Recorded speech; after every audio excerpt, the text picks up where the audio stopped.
L Shaddai El Shaddai సర్వశక్తిమంతుడా. El Shaddai El Shaddai సర్వశక్తిమంతుడా.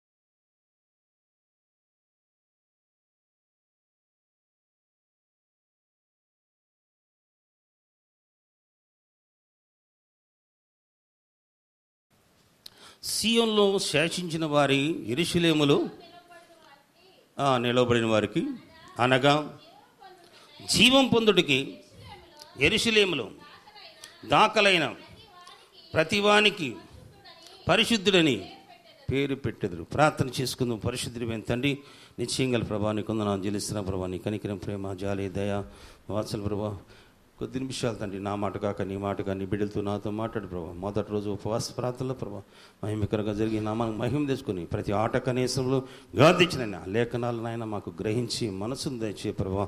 వాక్యం మా హృదయంలో పనిచేయడానికి సహాయం చేతండి. వాక్యం మా హృదయంలో పనిచేయకుండా నిద్రమొత్తి పెట్టి వాటిని నామలో బాంధించినవి సహాయం చేతండి. ఈ కృప ఆవచ్చిన నామనికి మహిమ తెచ్చుకోమని యేసయ్య పరిశుద్ధ నామటి వేడుకున్నాను తండ్రి. సియోనులో శేషించిన వారి యెరూషలేములో నిలవబడిన వారికి అనగా జీవం పొందుటకై యెరూషలేములో దాఖలైన ప్రతివానికి పరిశుద్ధుడని పేరు పెట్టబడిన. సియోను అంటే సంఘం అమ్మా, సంఘం. పిలువబడిన దేవుడు మనందరినీ పిలిచాడు. ఎందుకు పిలిచాడు? పరిశుద్ధులుగా ఉండటానికి పిలిచాడు. పరిశుద్ధులు అంటే భౌతికంగా 3 సార్లు స్నానం చేయటం పరిశుద్ధిగా కాదు. దేవుడు వాక్యం చేత మనము కడగబడాలని వాక్యం. అట్టిది కళంకం, ముడత, డాగు, మచ్చ లేకుండా పరిశుద్ధమైనదిగా, నిర్దోషమైనదిగా, మహిమగల సంఘముగా తన ఎదుట నిలబెట్టుకోవడానికి ఆయన తన్ను తాను అర్పించుకున్నాడని బైబిల్ చెప్తుంది. కాబట్టి మనల్ని పరిశుద్ధులుగా చేసేది ఎవరు? ఆయనే. అయితే ఆయనకి మనం సమయం ఇవ్వాలా, ఆయనతో మనం సావాసం చేయాలా. సియోను అంటే కేవలం అన్యజనులకి, అన్యజనులు అంటే యూదులు వాళ్ళు ప్రత్యేకంగా ఉంటారు, అది వేరే విషయం. కనుక అన్యజనుల గురించి ఇక్కడ స్పష్టంగా మాట్లాడుతుంది. సియోను అంటే ప్రతిదీ కూడా ఆయన సంఘాన్ని గురించి స్పష్టంగా చెప్తుంది. అయితే ఆ దినాల్లో 1వ వచనం ఏం చెప్తుంటే, ఆ దినముల 7 స్త్రీలు ఒక్క పురుషుణ్ణి, మేము మా అన్నం మాత్రమే తిందుము, మా వస్త్రములేగా కట్టుకుందుము, పేరు మాకు, నీ పేరు మాకు పెట్టుము, ఈ నింద తీసివేయము. అర్థమైందా? మన నింద తీసివేసేవాడు ఈ లోకంలో ఎవడు లేడు. అది అప్పులు కానీ, రోగం కానీ, సంతానం లేని నింద కానీ. అన్న కూడా అదే ప్రార్థన చేస్తుంది. ఆ నింద తీసేపోయా, ఆమెకేం పిల్లకాయలు ఉండారు, నాకేం పిల్లకాయలు లేరు, పద్దాక ఆమె శోధిస్తుందని చెప్పి మనకి కొన్ని నిందలు ఉంటాయి. ఆ నిందలు తీసివేయగలిగిన వాడు ఎవరు లేరు.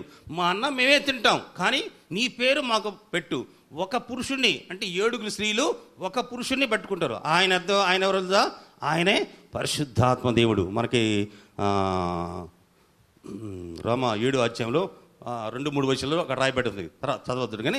కనుక ఆయనే పరిశుద్ధాత్మ దేవుడు. మన నింద తీసివేయగలిగిన వాడు ఆయనే, మన కల్మషం కడిగేయబడి వాడు ఆయనే, మన బాధలన్నీ కూడా తీసివేయగలిగిన వాడు ఆయనే. ఆ తర్వాత వచ్చి ఉన్నాడు, ఆ దినములు యెహోవా చిగురు, మహిమయు, భోషమ్మగును ఇశ్రాయేలు తప్పించుకున్న వారికి భూమి పంట అతిశాశ్వతంగా శుభలక్ష్యముగా ఉండును. హల్లెలూయా.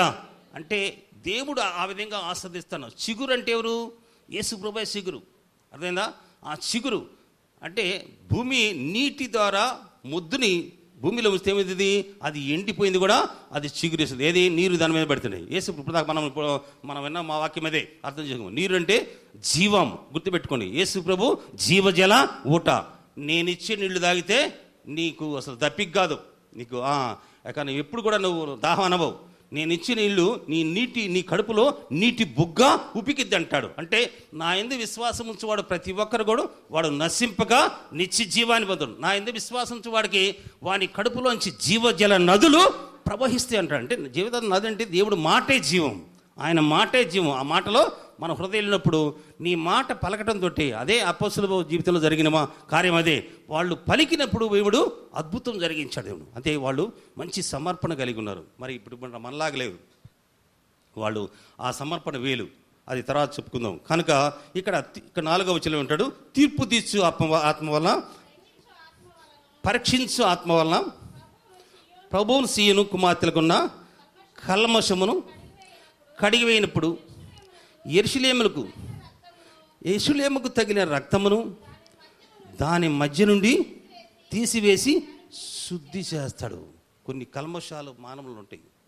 అది ఇంతకుముందు ఎన్నోసార్లు మీకు చెప్పా, అవి నీకు కనపడవు. ఒకవేళ దేవుడిని అడిగితే దేవుడు చూపిస్తాడు, అయ్యో నాలో ఏముంది అని ప్రభు ఆయన అడిగితే దేవుడు చూపిస్తాడు. నీ కుటుంబంలో పనిచేసి కూడా చూపిస్తాడు, ఏ అడ్డం వస్తుందని కూడా చూపిస్తాడు. ఆయనకి దాగు సుష్టం అంటూ ఏమి లేదు. అగాధ కోపం పాతాళమో ఆయనకి దేదిమం కనపడుతుంది. కనుక ఈయన వాక్యము 2 అంచెల గల వాడి గల ఖడ్గము, కీడల్లోకి మూలుగుల్లోకి హృదయ తలంపుల్లోకి దూచుకు వెళితే ఆయన శుద్ధి చేస్తుంది అనమాట. అందుకని మనలో కొన్ని ఉంటాయి, మనకి దేవుడితో సావాసం చేయటానికి ఇష్టంగా లేకపోవటము, దేవుడు మాటలు వినటానికి ఇష్టంగా లేకపోవటము, అవన్నీ కూడా అవి మన స్వభావం కాదు. వాడు దుష్టుడు. నువ్వు ఈ లోకంలో ఎంత పని చేసుకున్నా కూడా నీ జోలికి రాడు. మరి ఎంతసేపు నువ్వు కబుర్లు చెప్పి నీ జోలికి రాడు. ప్రార్థనలో కూర్చున్నప్పుడే వాడు నిన్ను బాధ పెడతాడు, శరీరానికి బాధ పెడతాడు, కాళ్ళకు బాధ పెడతాడు, కూర్చోడానికి ఇబ్బంది కలగదు, రకరకాలుగా చేస్తూ ఉంటాడు. అయితే ఏదేమైనా సరే నువ్వు నమ్మదగిన దేవుడు పట్టుకోవాలా. ఎట్ట పట్టుకోవాలా? యాకోబు దేవుడితో ఒక రాత్రి అంతా సావాసం చేశాడంట. హల్లెలూయా. ఒక రాత్రి అంతా సావాసం చేసిన చేతులు ఎత్తండి. ఏందమ్మా? ఎందుకని? అవసరం అంటాడిది అమ్మా. ఎవరి ఆకలి వాళ్ళ చేత, ఎవరి అవసరం వాళ్ళ చేత. నా అన్న వస్తాడు, 400 మందితో వస్తున్నాడు, నన్ను నా భార్యని పిల్లకాయలు మొత్తాన్ని చంపేస్తాడు. తన మనస్సాక్షి నేను చెప్పింది నెరవేరు వరకు నిన్ను చేయి విడమనని మాట మర్చిపోయాడు. అది కూడా గుర్తు చేస్తాడు.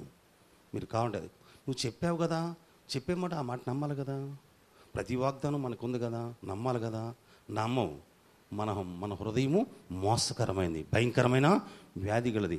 ఆయన అది కూడా నువ్వు చేసిన సమస్త ఉపకారములకు సమస్త సత్యంకి నేను ఆ పాత్రుడు, నీ చేతి కడతాను, నీ యొద్ద అనేది దాటాను. ఇప్పుడు నేను 2 గుంపులుగా ఆస్వాదించాను. అయితే నా అన్న వచ్చి నన్ను చంపుతాడని భయంగా ఉందయ్యా. నువ్వు చెప్పావు కదా, నువ్వు చేయడం చెప్పావు కదా. ఇవన్నీ ఆయనే పలుకుతాడు. మళ్ళా 32 అధ్యాయంలో మళ్ళీ పలుకుతాడు. పలికిన తర్వాత ఏం చేస్తాడు? ఆ భీతి. ఎందుకంటే చిక్కుడుగాయ కూర పెట్టి దేశత్వం హక్కును తీసుకున్నాడు. మేక మోసం పెట్టి మేక బొచ్చు కప్పుకొని యాకోబు పేరు ఉన్న వ్యక్తి యేసేవు అని పేరు పెట్టుకొని దేశత్వం హక్కు తీసుకున్నాడు. అందుకని నిన్ను చంపేస్తాను, మన తండ్రి చనిపోతున్నాడు కనుక నీ సంగతి చూస్తానని చెప్పి అన్న చెప్పిన మాటకి భయపడి మామగారింటికి పోయి 4 పెళ్లి చేసుకొని 12 మంది సంతానంతో వస్తున్నాడు. అది ఆయన జీవితం. అందుకని నా అన్న చంపుతాడు. తన మనసులో మనం చేసిన ఇవన్నీ కూడా అర్థమైందా, మన మనసులో భీతిస్తానమాట. అందుకని ఆయన ప్రార్థన చేశాడు. రాత్రి తెల్లవార్జులు ఒక నరుడు దేవుడితో మనుషులతో పోరాడి గెలిచాను. హల్లెలూయా. మరి గెలిచినప్పుడు ఏమన్నాడు? నీ పేరు ఏంటంటే యాకోబు. ఇక నుంచి నీ పేరు యాకోబు, ఇశ్రాయేలు, దేవుడి చేత ఆస్వాదించబడిన వారు. అందుకని మనకి సమస్య వస్తుంది కనుక మన హృదయం మంచిది కాదు. దేవుడి మాట నమ్మం. అపోస్తులు అట్లా కాదు, దేవుడి మాట నమ్మారు. వాళ్ళు నమ్మి దేవుడు అనేకమైన అద్భుతాలు వాళ్ళు ద్వారా దేవుడు సహాయం చేశాడు. కాబట్టి పేర్లు దాఖలా కావాలి. ఎక్కడమ్మా? జీవ గ్రంథంలో దాఖలా కావాలా. నీ పేరు జీవ గ్రంథంలో దాఖలైంది. ఎప్పుడైతే నువ్వు యేసు ప్రభు నమ్ముకున్నావో నీ పేరు ఎక్కడుంది? జీవ గ్రంథంలో ఉన్నది. అయితే ఒక సందర్భంలో ఇశ్రాయేలు ప్రజలకి దేవుడు అనేక అద్భుతాలు జరిగించి 10 అద్భుతాలు చేసి ఎర్ర సముద్రం చీల్చి వాళ్ళని పగల మేఘలో ఉండి రాత్రి అగ్నిలో ఉండి వాళ్ళని నడిపిస్తే ఆ మోషే అనేవాడు ఏమయ్యాడో మాకు తెలియదు, కానీ మా ముందు నడవటానికి ఒక దూడను చేయమని చెప్పన్నారు. అయితే వాళ్ళు చేసిన పనికి దేవుడికి కోపం వచ్చింది. మోషే అడ్డం పడ్డాడు. అయితే మోషే మళ్ళా బతిమలాడుకున్నాడు. నిర్గమకాండం 32 అధ్యాయంలో 32 వచనంలో అయ్యా వాళ్ళని క్షమించకపోతే ఆ జీవగ్రంథంలోంచి నా పేరు తీసివే ప్రభా అని అడుగుతున్నాడు. అయ్యో వారి పాపమును ఒకవేళ పరిహరించకపోతే లేని ఎడల నీవు రాసిన నీ గ్రంథములో నా పేరు తుడిచివేయము బతిమాలుకుచున్నాను అని అంటే 10 సార్లు వాక్యంలో ఉందంటే ఈ 10 సార్లు వీరు నన్ను అలక్ష్యం చేశారు అని దేవుడికి కోపం పట్టించారు.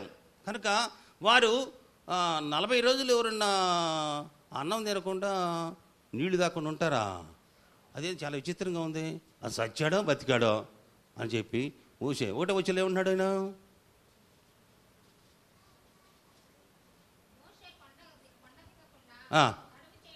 చూసారా అంత ఆసక్తిగా ఉందమ్మా. కొండ దిక్కుండా అసలు ఎట్లా సాధ్యపడిద్ది? కొండ దిక్కుండా అక్కడే 40 రోజులు 40 పగళ్ళు 40 రాత్రులు 2 సార్లు చేశాడు. ఎట్లా సాధ్యపడిద్ది? ఆయనకి జీవము, ఆయనే జీవం. ఆ మాట, ఆ సన్నిధి జీవం. ఆకలి లేదు, దప్పిక లేదు, ఆకలి అనిపించడంలా. ఉపవాస ప్రార్థనలో ఆకలి అనిపించకూడదు, అర్థమైందా? ఆయనే జీవం. ఆయన తాగు, ఆయన ఆయన ఆయన ఆయన అనుభవించు, అప్పుడు నీకు ఆయన ఎవరో నీకు తెలిసిద్ది. అంతేగాని మరి ఉపవాస ప్రార్థన ఎట చేశాడు ఆయన? నాకు అర్థం కాలేదు.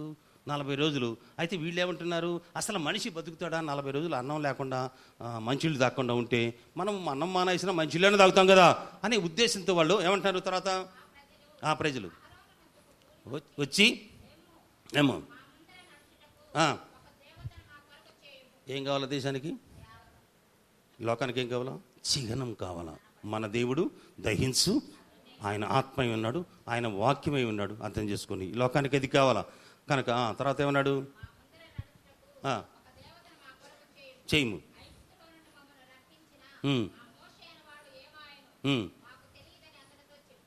అంటే కుటుంబాన్ని వదిలిపెట్టుకున్నాడు, భార్య బిడ్డలు వదిలిపెట్టుకున్నాడు. దేవుడు మాటకు లోబడి అన్ని అద్భుతాలు చేసి వాళ్ళని బయటికి తీసుకొస్తే చివరికి వాళ్ళ అనుభవం మాట ఏంది? ఆ మోషే లేకపోతే వీళ్ళకి రక్షణ ఉండేదా? అది ఆ మోషే అనేవాడు ఏమయ్యాడో మాకు తెలియదు. మాకేం కావాలా? ఒక దేవత కావాలా. అదేనా? అసలు పాపం ఎక్కడొచ్చింది? ఎక్కడ ప్రారంభమైంది? నువ్వు దేవత అవుతావు అని చెప్పాడు దుష్టుడు. అంటే అక్కడే ప్రారంభమైంది. అంటే దేవుడు కుమారులు అగ్ని జ్వాలలుగాను తన దూతలు వాయువులుగా చేశాడు. మనం గ్రహించాలా? దేవుడు కుమారులు పెచ్చా లేకపోతే దేవతలు పెచ్చా? మనము దేవుడు ఎంతగా అసలు మీకు తెలుసా? యేసుప్రభు మనల్ని ఎట్ట ప్రేమించాడు? ఈయన నా ప్రియ కుమారుడు, ఈయన నేను. ఆయన ప్రియ కుమారుణ్ణి మన కోసం బలిర్పించిన దేవుడు ఇంకా అంతకంటే ఏమైనా ఇస్తాడు? అంటే ప్రియ కుమారుని కంటే ఎక్కువగా మనల్ని ప్రేమించాడు దేవుడు. ఈ లోకాన్ని ఎంతగానో ప్రేమించాడు. తన అతిథి కుమారుడు విశ్వాసం ప్రతి ఒక్కడు నశింపగా నిత్య జీవనం. అట్లా వారు బలిపీఠం కట్టి పండగ యెహోవాకు బలిపీఠం దూడకిను ఆడటానికి తిరగటానికి లేచారు. అది గుర్తుపెట్టుకుని. అందుకని నీ ప్రజలు ఏమన్నాడు? మోషే ఏమంటాడు? నీ ప్రజలు తప్పిపోయారయ్యా, వెళ్ళిపో అంటే అంతకుముందే నా ప్రజలు నా స్వకీయ సాంపాద్యం, నేను నా రక్తం ఇచ్చి కొనుక్కున్న బిడ్డలు అన్న యెహోవా ఏమంటాడు? నీ ప్రజలు తప్పిపోయారయ్యా మోషే అంటే, మోషే నీ ద్వారా మళ్ళీ నేను కొత్త సృష్టిని చేస్తాను, ఒకసారి నాకు అవకాశం ఇయ్యి, వీళ్ళని మొత్తాన్ని చంపేస్తానంటే మోషే, ప్రభా అబ్రహాం ఇస్సాకులు యాకోబులు దేవా, నువ్వు ప్రేమించి వాళ్ళ దేవుడు చేతగాక అరణ్యులు చంపడానికి తీసుకెళ్ళి అంటారు. ఆ నింద మనకొద్దు, ఆ నింద వద్దుదయ్యా, క్షమించు ప్రభా అంటే సరిపో మోషే నువ్వు చెప్పా కూడా క్షమిస్తాడు. కానీ కిందకి రావడంతో ఎవరి కోపం వచ్చిందమ్మా? అదే గుర్తుపెట్టుకోండి. ఆజ్ఞహేతువు చేసుకొని పాపానికి బలం వస్తుంది.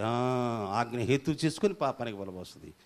మోషే కోపం వచ్చింది. కానీ దేవుడి పక్షంలో ఉన్నవారు ఎవరైనా ఉన్నారంటే ఎంతమంది వచ్చారు? 300 మంది వచ్చారు. 300 మంది ఎంతమంది చంపారు?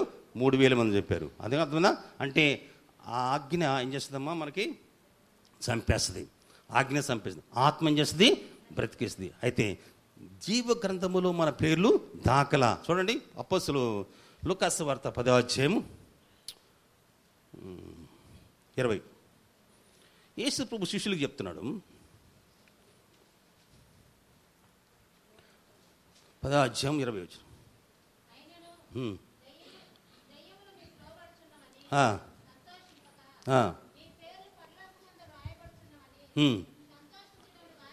ఏది సంతోషిస్తున్నాం మనం?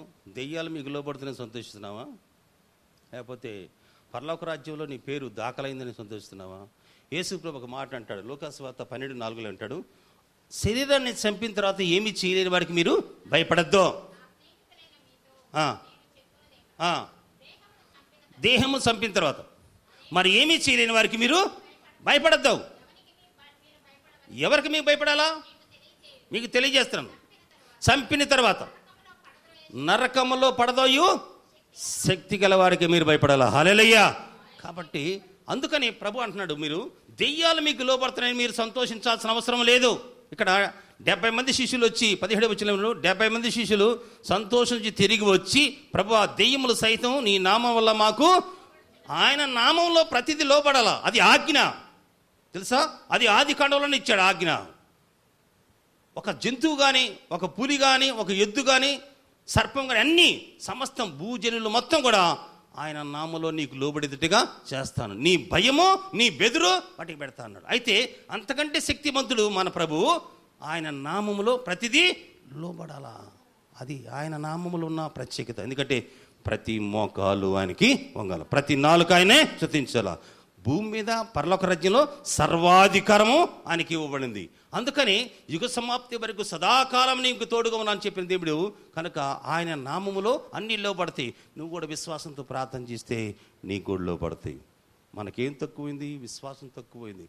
దానికి తగిన ప్రార్థన కూడా మనం ఉండాలా. కంపల్సరీగా లోబడతాయి. అందుకని అన్నాడు, దెయ్యములు సైతము నీ నామం మాకు లోబడుచున్నది. అయితే సాతాను మెరుపు వలె ఆకాశం నుండి పట్టు సూచన, ఇదిగో పాములను వేళ్లను తొక్కుటకు శత్రు బలవంతుల మీదను మీకు అధికారం అనుగ్రహించినాను. ఏది ఎంత మాత్రమో ఉందా? ఆ విశ్వాసం మనకుందా? ఉంటే ఆజ్ఞించిన ఆయనకి లోబడతావు నువ్వు. ఇప్పుడు లోకంలో నీకు శ్రమ అని ప్రభు చెప్పాడు కదా, ఆ మాట మనం ఎంతవరకు గౌరవిస్తున్నాము? ఏది నీకు ఎంత మాత్రం చేయదు, కాలు నొప్పి ఏం చేయదు, జ్వరం ఏం చేయదు, జలుబు ఏం చేయదు. ఈ లోపల ఎన్ని అవస్థ పడతామో నాకు అర్థం కాలేదు. ఎందుకంటే యేసు ప్రభు మీద లక్ష్యం ఉంటున్నాం మనం కనుక ఏది ఎంత మాత్రం హాని చేయదు. ఎందుకు హాని చేయదంటే నిన్ను ముట్టినవాడు ఆయన కనుగుడ్డు ముట్టండి, నిన్ను తిట్టినవాడు ఆయన తిట్టండి, నిన్ను ప్రేమించినవాడు ఆస్వాదించబడతాడు. చూడుము నా అరిచేతులు నిన్ను చెక్కున్నాను, ఒకని తల్లి వాడిని మరిచినా మరచుగా నేను మరవను. ఎంత గొప్ప దేవుడండి. కనుక అక్కడ అంటున్నాడు, ఈ అధికారం ఇచ్చాడు. మనవరు సహోదరుడు పామును దుఃఖించాడని చెప్పి ఫోన్ చేశాడు. ఎవరు అల్లా కాకుండా మనకు ఆటో తోలుతాడు రమేష్.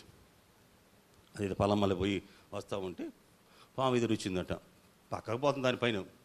ఈయన చూసుకోలే, వాన పడుతుంది చీకట్లో, ఆటో తొక్కిచ్చాడు. అది నడుముగా ఎక్కించింది, అది తిరిగి చూసి వెళ్ళిపోయింది. అదే విషయం జరిగింది. ఇక అంతకుముందు పామును చూసినా పామును తొక్కినా ఏం చేసేవాడు? ఇసుక మంత్రిచ్చి ఇంటి చుట్టూ చల్లుకునేవాడు. ఇప్పుడు ఇక్కడ ఏమన్నాడు యేసు ప్రభు? ఆ వాగ్దానం మనం చేత పట్టుకోవాలి. మనం పాములు తేళని తొక్కుటకు చేతన. అప్పుడెప్పుడు మనం వాక్యం విన్నాం. ఒక సహోదరికి పాపం పని చేస్తా ఉంటే తేలు గుట్టిందంట.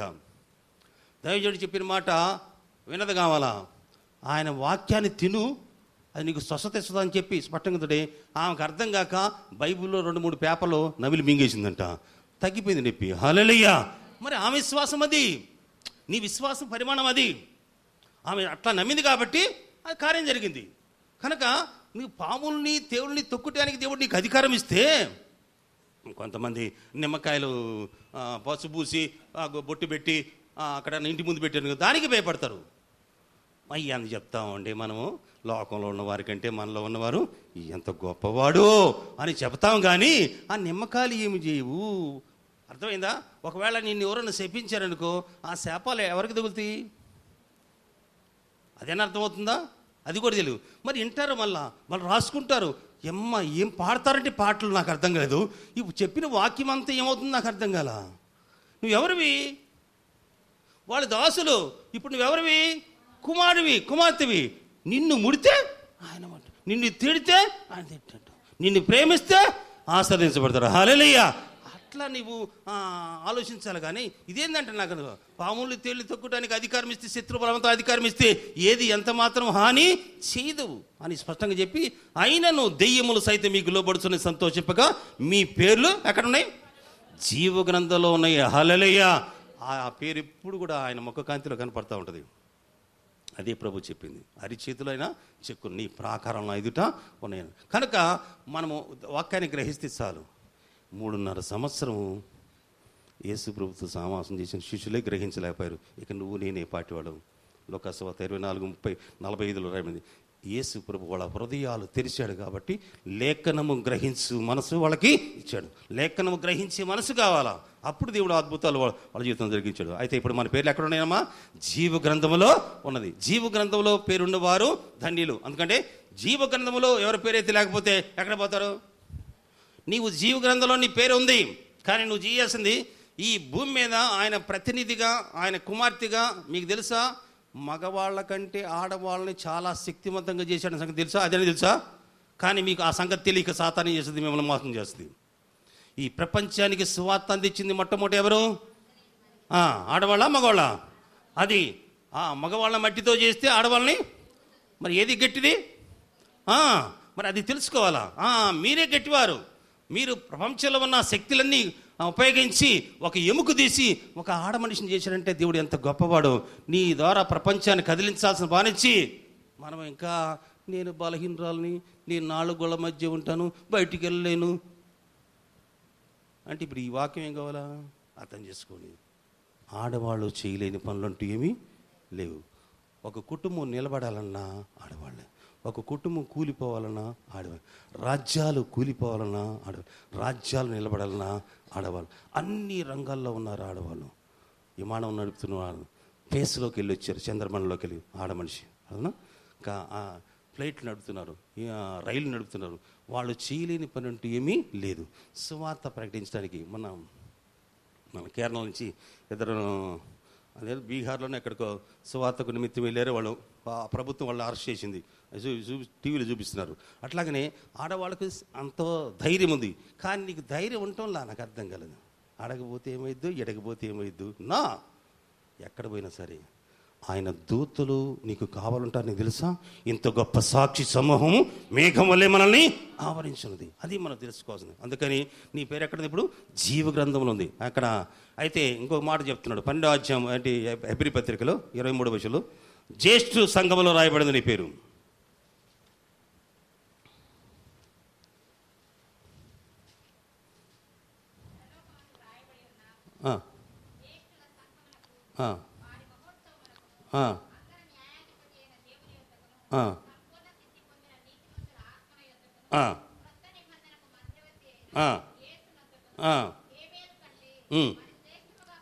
పలుకు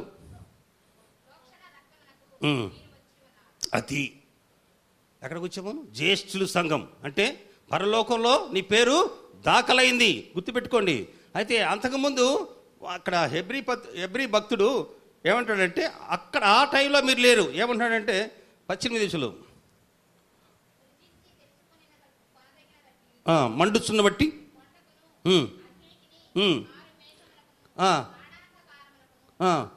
తుఫానుకు, పోరధోనికి, మాటల ధ్వనికి మీరు వచ్చి ఉండలేదు. ఒక జంతువుని ఆ కొండకు తాకిరేళ్ళ రాళ్లతో కొట్టబడలేదు. ఆజ్ఞాపించిన మాటకు వారు తాళలేక ఆ ధ్వని వినివారు.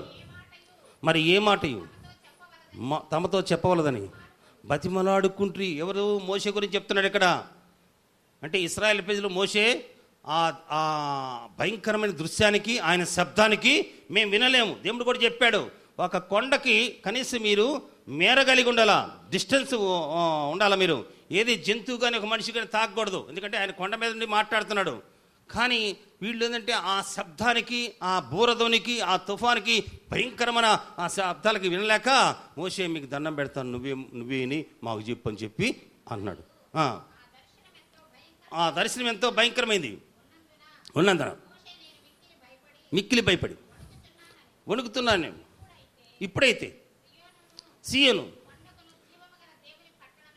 సీయోను కొండకు జీవము గల దేవుడు పట్టణముకు అనగా పరలోకము యెరూషలేమునకు వేవేల కొలది దూతల యొద్దకు పరలోకమందు రాయబడిన జ్యేష్ఠుల సంఘమునకు వారి మహోత్సవమునకు అందరి న్యాయాధిపతి అయిన దేవుని యొద్దకు సంపూర్ణ సిద్ధి పొందిన నీతిమంతులు ఆత్మల యొద్దకు మీరు వచ్చి ఉన్నారు. కొత్త నిబంధనకు మధ్యవర్తి అయిన యేసు యొద్దకు హేబేలు కంటే మరి శ్రేష్టముగా పలుకు ప్రోక్షణ రక్తమునకు మీరు వచ్చి ఉన్నారు కనుక హేబేలు ఏం పలికాడు? నా అన్న నన్ను, ఆయన రక్తం మొరపెడుతుంది. యేసు ప్రభు మీరేం మాట్లాడుతున్నారు? ఎంత ప్రేమ అండి! మనం ఎంత దుర్మార్గులమైనా సరే అంతగా మనల్ని ప్రేమిస్తే ఇంకెవరిని ప్రేమిస్తున్నాం మనం? ఒకసారి ఆలోచించు. నువ్వు దేవుడు రాజ్యం వెళ్ళటానికి, దేవుడు రాజ్యంలో నీ పేరు దాఖలైందనే సంగతి గుర్తుపెట్టుకొని, మనది కాని లోకంలో మనం జీవిస్తున్నాం, మనది కాని దేహములో మనం జీవిస్తున్నాం, మనది కాని ఆత్మ కూడా మనది కాదు.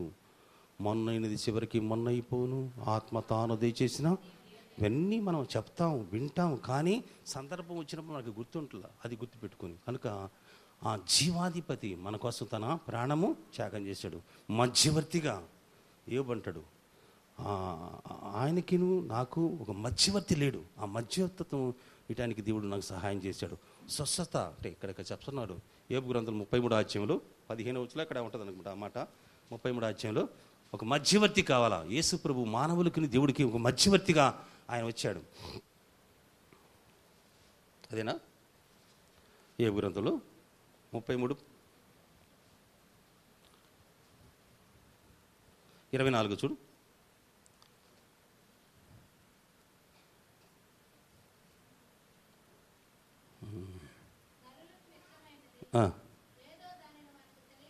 తెలియజేయటకు వారికి మధ్యవర్తి ఉండినలా దేవుడు వారి యందు కరుణ చూపించి పాతాళంలో దిగి వెళ్లకుండా వారిని విడిపించును. ప్రాయశ్చిత్తము నాకు దొరుకునని సెలవిచ్చును. అప్పుడు వాని మాంసము బాలుని యొక్క మాంసం ఆరోగ్యం కండా అది అంటే మధ్యవర్తికి ఏబు కూడా కోరుకున్నాడు. ఆయన ఒక 15 నెలలు 22 సంవత్సరాలు ఇబ్బంది పడ్డా కూడా ఆయన ఒక కొలంలో మునిగితే ఆయన శరీరము పసిబిడ్డ శరీరం వల్ల వచ్చిందంట. హల్లెలూయా! మనకు ఒక రాజ్యము స్థిరపరిచాడని చెప్పి ప్రతి ఒక్కరు కూడా మన పేర్లు జీవ గ్రంథంలో ఉన్నాయని చెప్పి మనము ఆయనకి గురించి మనం ప్రచురించాలి. ఇక్కడ ఏమన్నాడు? మీరే నా ఆనందము, మీరే నాకు కిరీటం. అదే నువ్వు ప్రయాసపడ్డావా, నీకు కిరీటము అక్కడ ఇస్తాడు. ఇక్కడ ఎవరేలు కనుక అక్కడ నీకు బహుమతులు ఉంటాయి. జీవ కిరీటము, ఇక్కడ మహిమ కిరీటం, రకరకాలుగా ఉంటాయి. ఎంత శ్రమ పడతావు అని మనం తెలుసుకొని మనము ఈ లోక సంబంధులుగా మనం ఇక్కడ ఉన్నప్పటికీ కూడా ఎప్పుడైతే యేసుప్రభు మనల్ని కొనుక్కున్నాడో, కొన్నాడో ముద్రించుకున్నాం కాబట్టి ఆయన ప్రతినిధులుగా మనం భూమి మీద కొంతకాలం మనము ఉంటున్నాం. అంతే. జస్ట్ మన జీవము క్రీస్తు దగ్గర దాచబడింది. ఆయన రిలీజ్ చేస్తే ఎప్పుడైనా మన ఇంటికి వెళ్ళడానికి అనుమతి ఆయన ఇస్తాడు. ఆ విధంగా ఉంటూ ప్రభులు ముందు సాగిపోదాం. దేవుడు చిన్న మాటలో దీవించబడిన గాక. ప్రార్థన చేసుకుందాం. పరిశుద్ధుడు తండ్రి, నీ చేయగల ప్రభావానికి వందనాలు చెల్లిస్తున్నాను. ప్రభా ఎంతగానో ప్రభా మమ్మల్ని ప్రేమించి తండ్రి మా పేర్లు జీవ గ్రంథంలో రాయాలని చెప్పిన ఆయన తండ్రి, యెరూషలేములో దాఖలైన వారి పేరు వాళ్ళకనైనా తగిన కల్మషం అంతా కూడా తండ్రి చిగురు అనే వ్యక్తి వచ్చిన ఆయన అయ్యా కడిగి వేస్తాడని స్పష్టంగా చెప్పినావు ప్రభా. నీ నామం పరిశుద్ధపరచబడిన లేఖలు రాయబడింది ప్రభా. ప్రతి ఒక్కరు తండ్రి మోసే తండ్రి అయ్యా వీరిని క్షమించు ప్రభా. అయ్యా వీళ్ళు నాయన క్షమించకపోతే నాయన జీవ గ్రంథంలో నా పేరు తీసివి ప్రభా అన్నాడు ప్రభా. అయితే ఎవరు పాపం చేస్తాడో వారినైనా శిక్షిస్తానని చెప్పి స్పష్టంగా చెప్పించినావు తండ్రి. అట్లాగే తండ్రి నైనా ఈ లోకంలో తండ్రి అనేకమైనవి అయ్యా మాకు లోబడతాయి, వాటికి లోబడినట్టు కాదు, కానీ మీ పేర్లు జీవ గ్రంథంలో రాసిన దాన్ని బట్టి మీరు సంతోషించడమన్న ప్రభా. అట్లే సువార్త ప్రయాసంలో నైనా ప్రయాసపడుతున్న అయ్యా కొంతమంది స్త్రీలు కూడా ఉన్నారు తండ్రి, వాళ్ళ పేర్లు జీవ గ్రంథంలో రాయబడాయని చెప్పి నేను అపోస్తలుడైన పౌలు చెప్తున్నాడు ప్రభా. అట్లాగనే మా పేర్లు కూడా జీవ గ్రంథంలో రాయబడిన ప్రభా. అట్లాగే తండ్రి మేము కూడా అనేకులకి నైనా నీ జీవ మాటలు చెప్పే భాగ్యాన్ని ప్రతి ఒక్క బిడ్డకి మాకు దయచే ప్రభా. యూట్యూబ్ ద్వారా అందరూ వింటున్నారు, వాళ్ళ హృదయాలు కూడా నీ వాక్యం పనిచేయడానికి నువ్వే కృప చూపించిన ఆమెకి మహిమ తెచ్చుకోమని యేసు ప్రభు పరిశుద్ధ బట్టి వేడుకుంటున్నాను తండ్రి.